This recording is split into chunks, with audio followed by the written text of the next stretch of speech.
আল্লাহ, আজকেও লেট হয়ে গেছে। বস আমার বকাবকি করবো, কি করবো আজকে?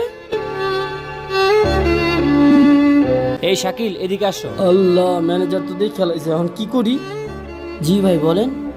তুমি আজকে লেটে আসছো, দাঁড়াও এই বিষয়ে ভাইকে জানাই দিচ্ছি। ভাই, শাকিল তো আজকে অনেক লেট করে আসছে। কি শাকিল লেট করে আসছে?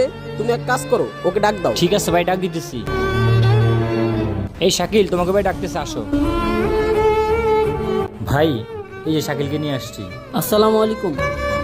ওয়ালাইকুম সালাম। শাকিল, কি ব্যাপার, তুমি আজকে লেট করে আসছো কেন? আসলে স্যার, আমি নামাজ পড়তেছিলাম তো, আর বাইরে অনেক বৃষ্টি হয়েছে, তার জন্য লেট হয়ে গেছে।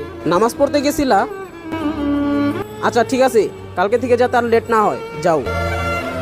মেজাজটাই গরম করে দেয়। শাকিল, কালকে থেকে যেন লেট না হয়। ভাই কি বলছো শুনছো না? যাও, এখন তুমি তোমার কাজ করো।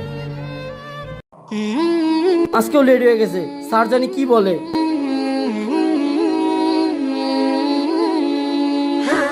শাকিল আজকে আধা ঘন্টা লেট করে আসছে, বিষয়টা তো ভাইকে জানাতে হয়।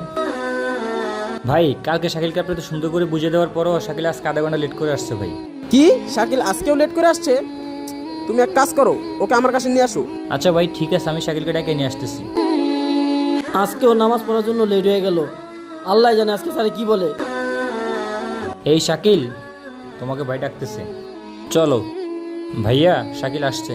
স্যার আসসালামু আলাইকুম। ওয়ালাইকুম আসসালাম। কি ব্যাপার শাকিল, তোমাকে না কালকে বুঝাই দেওয়া হয়েছে, তুমি আজকেও কেন আধা ঘন্টা লেট করে আসছো? স্যার আজকেও নামাজ পড়ার জন্য দেরি হয়ে গেছে।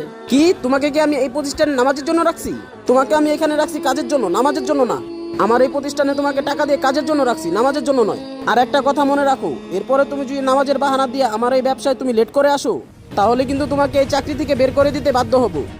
স্যার আপনি যা বলছেন বলছেন, প্রয়োজন আমি চাকরি ছেড়ে দিতে পারবো, নামাজ ছাড়তে পারবো না। শাকিল, তোমার এত বড় স্পর্ধা, তুমি আমার মুখের উপরে কথা বলো? স্যার আপনার যা মন চায় তাই বলেন। ঠিক আছে, আমি